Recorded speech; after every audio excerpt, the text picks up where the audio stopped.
Kaç numara yapın bana? Bence acele ol. Sana. Aferin. Tamam.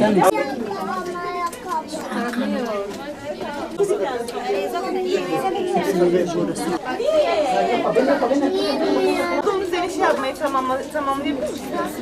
Evet, tamam. Şu an onlardan başka taraftakiler hallettiler mi?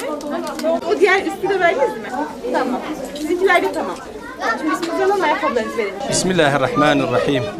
Em umut karvane serte îro ji bo hem yetim û însa zarokê muhtaç nîzîkê 300 heb zarok me hem cil û hem jê şekal me danewa. Ji ber vê nakê hûn zanin ku va îda qurbanê ez nêzik dibe.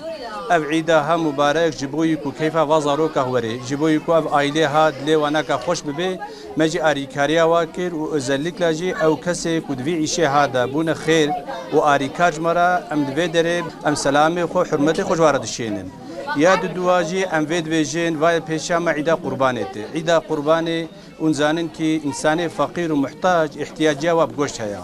Gelek vî zamanê zor da belkî ev mehayet mala waneke goşt neketiye da. Em dibêjin wexta hûn jî me bixne wekîl û bakne me em jî bi were hem ev însanê ku îro feqîr û yetîmê ku me yardım daye ve hem we hem jî yê xerîb yani xeynî vanaka em ê bi hev re gerekirse em ê herin goşt bidnewa çünkü gerçekten zamanekî zor e qirîz e û tevê nake malûmê we hûn vê zanin em dawet timamê dawetî vê xêra hatikin çünkü Peyxemberê Xweda aleyhissalatu vesselam di hedîsekê xwe mübarek de wiha dibêje dibe end meha di roja qurbanê en emelê qenc ew wexta merev xwînê yani heywanekî serjêtkî û me wê goştê jî bide însanê feqîr.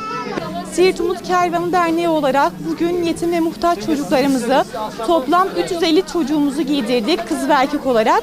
Bugün burada onlara bu alışverişi yaptığımızda şunu fark ettik ki gerçekten bir yetim çocuğu mutlu etmek, onu bayrama hazırlamak kadar güzel bir şey yok. Bununla beraber hepimizin bildiği üzere Kurban Bayramı geliyor. Kurban Bayramı'nda evlerine et gidemeyen yetim ve muhtaç kardeşlerimize et ulaştırabilmek için hepinizden kurbanlarınızı, fidyelerinizi bizlere ulaştırmanızı talep ediyoruz. Bizler de inşallah bunları yetim ve muhtaç ailelerimizin sofralarına ileteceğiz. Rabbim bu hayra ortak olan herkesten razı olsun. Hepimizi hayırlarda buluşturmayı nasip etsin. Hepinize hayırlı bayramlar.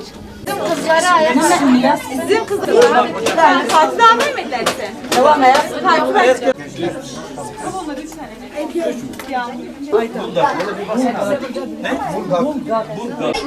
Sandalye kızım olmaz mı?